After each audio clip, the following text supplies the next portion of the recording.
దేశంలో నిత్యావసర సరుకుల ధరలు నియంత్రించడంలో కేంద్ర ప్రభుత్వం వైఫల్యం చెందడాన్ని నిరసిస్తూ సెప్టెంబర్ 2వ తేదీన కలెక్టర్ కార్యాలయం ముందు ధర్నా చేయనున్నట్లు సిపిఐ రాష్ట్ర కార్యదర్శి వర్గ సభ్యుడు కలవెన శంకర్ తెలిపారు. సోమవారం జిల్లా పార్టీ కార్యాలయంలో ఏర్పాటు చేసిన మీడియా సమావేశంలో నియంత్రించడంలో పూర్తిగా విఫలమైందని ధర్నాలో అన్ని వర్గాల ప్రజలు పాల్గొని విఫలమైందని చేయాలని కోరారు. ధర్నాలో అన్ని వర్గాల హామీలు అమలు చేయాలని కోరారు. రాష్ట్ర విభజన హామీలు అమలు చేయాలని ఇచ్చిన హామీలను ప్రభుత్వ ఎన్నికల చేయాలని కోరారు. ముఖ్యంగా రైతుల సమస్యలను పరిష్కరించాలని హామీలను ఈ నెల 27న రైతుల సమస్యలపై రైతుల సమస్యల్ని పరిష్కరించాలని సంఘీభావం ప్రకటిస్తున్న 27న రైతుల సమస్యలపై ఆందోళనకు సంఘీభావం తదితరులు పాల్గొన్నారు. ఈ సమావేశంలో జిల్లా కార్యదర్శి లక్ష్మణ్, కలేందర్ ఖాన్ తదితరులు పాల్గొన్నారు.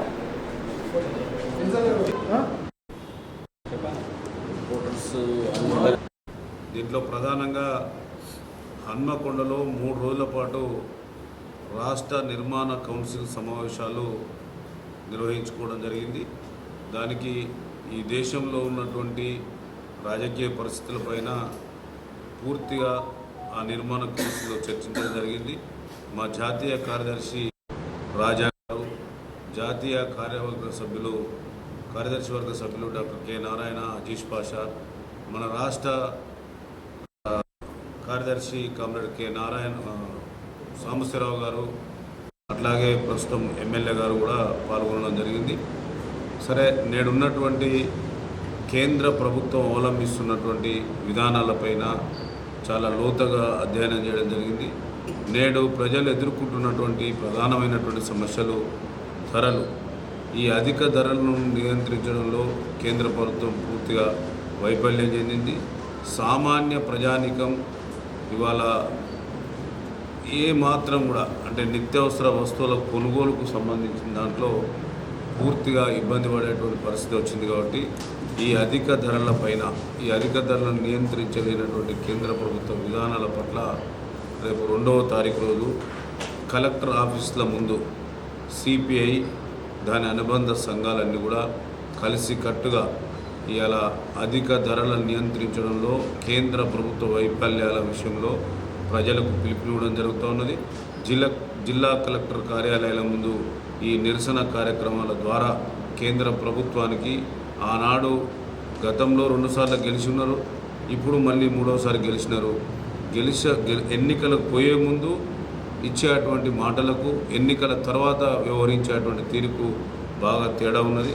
ఇలా ప్రజలు జీవన విధానాలకు అనుగుణంగా ధరలు నియంత్రించాల్సినటువంటి బాధ్యత కేంద్ర ప్రభుత్వం అనేటువంటి విషయాన్ని ఈ సందర్భంగా తెలియపరుస్తాను. అట్లాగే తెలంగాణ ఆకాంక్షల మేరకు, తెలంగాణ ప్రజల ఆశయాల మేరకు ఆనాడు ఉద్యమ సందర్భంగా సాధించుకున్నటువంటి ఈ తెలంగాణలో ఆనాడు విభజన సందర్భంగా ఇచ్చినటువంటి హామీలను కూడా పారదర్శకత్వంగా అమలుపరచాల్సినటువంటి బాధ్యత కేంద్ర ప్రభుత్వం పైన ఉన్నది. వాటిని అమలుపరచక రాజకీయ జోక్యాలతోని వాళ్లకు నచ్చని ప్రభుత్వాలు రాజ్యాధికారంలో ఉన్న చోట బడ్జెట్ను కూడా నియమించలేనటువంటి దుస్థితి. అంటే ఇది ప్రజాస్వామ్యానికి గుడ్డలు పెట్టు అనేటువంటి విషయాన్ని ఈ సందర్భంగా గుర్తు చేస్తాను.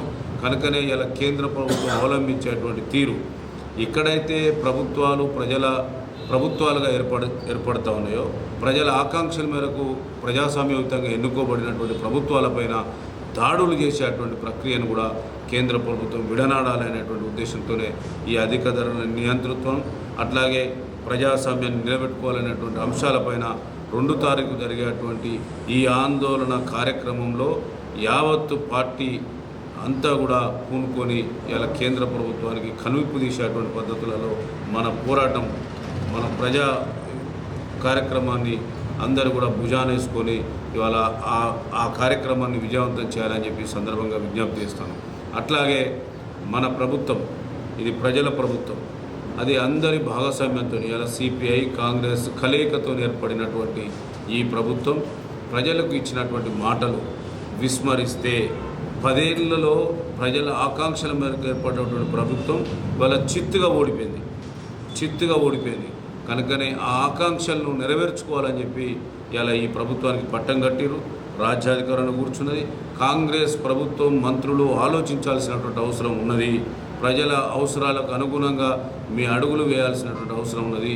ఇలా రైతు బంధు, రైతు రుణమాఫీ ఇట్లాంటి విషయాల పట్ల రైతులకు దూరం కావద్దు అనేటువంటి విషయాన్ని ఈ సందర్భంగా తెలియపరుస్తూనే రేపు 27వ తారీఖు నాడు రైతు సంఘం పిలుపు మేరకు సిపిఐ మద్దతును ప్రకటిస్తూ ఉన్నది.